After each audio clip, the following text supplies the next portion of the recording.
guys, Thomas and Friends 47 here, and today we're taking a look at the brand new Thomas and Friends motorized talking Kana. And you can see here that the packaging just really invites you in and makes you want to rip open this item. So cool.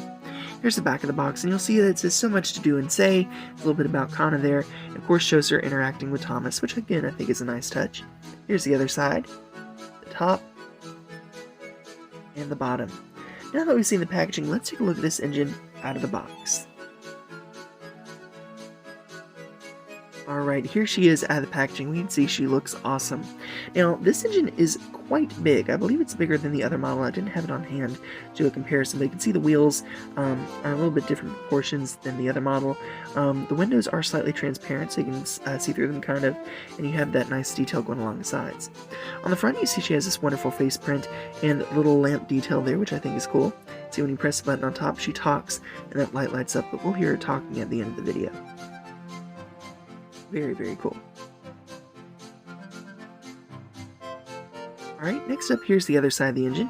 Again, you'll see some great lightning details, which I think are nice, though it looks kind of fuzzy on the side. I don't like how they did that printing. Here's the back, and the top, and the bottom.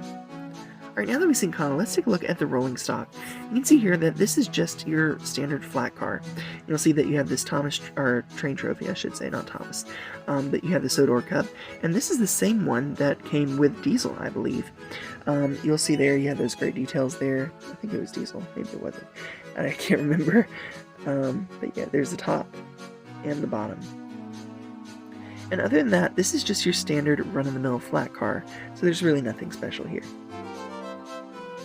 Here's the back, the top, and the bottom. And next up is this very plain mining car, and this is the same one that we've gotten numerous times before, just in a purple and yellow color scheme. Alright, but now that we've seen the rolling stock and the engine, let's take a look at how she sounds, because that's what's important about these engines. Let's hear some of the phrases.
What are you doing? I'm getting ready to take a fast delivery. Electric. Hello, Kana. Hi, Thomas. I'm taking a victory lap with this Sodor Cup. Woohoo! Hi, Kana.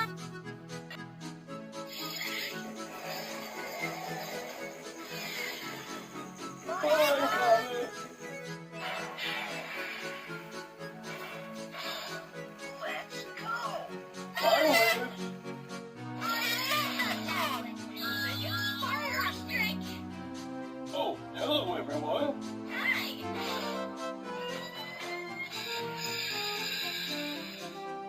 Hey, Cranky. Hi, Kana. Quit messing around. We have deliveries to make. Alright, so all in all, what are my thoughts about the talking Kana engine? Well, I'm going to be honest with you, I always get excited about these talking engines because they really make the world of Sodor feel like it comes to life. You know, when you have these engines running on your layout and you hear them talking to each other, there's just something inside of you that brings you back to when you were a kid again, and just imagining hearing these engines talk in real life. And it's just a really cool experience. So with that being said, these talking engines with Wave 2, and I've said this before, or I guess this would be Wave 3 now, but they're the new generation of talking engines. They don't talk as much as the older generation, and I think that's a real shame. I get it because I know parents probably got tired of hearing them, but they used to go back and forth and have these conversations, and it really made them feel more alive. Where this one is just a phrase here and there, and sometimes they'll respond and sometimes they won't. And again, not necessarily bad, but I don't know, I just really miss that level of interactivity from these engines. The details on Kana are nice, but the printing that they use I don't really like because it makes it look super fuzzy and really kind of downgrades the model from what would have been an excellent model. The other complaint that I have about this wave of talking engines is the fact that they've included the same 2 pieces of rolling stock with every single pack, with just a little bit of differentiation with what the flat car carries. And I feel that's kind of lazy. I think that they could have done something a little bit better with the rolling stock options here. Though I do know that they do have cars that match their color schemes in AAG, so I get it. It's nice to have the mining car in that color, but I don't know, I just wish they'd done something a little bit different. Alright guys, I do recommend getting this item if you can, if you're an All-Engines Go fan especially, but if you're not really a big AEG fan, you might want to skip over it. Anyway, that's my thoughts. Let me know what you think in the comments below, and I'll see y'all again very soon. Bye for now.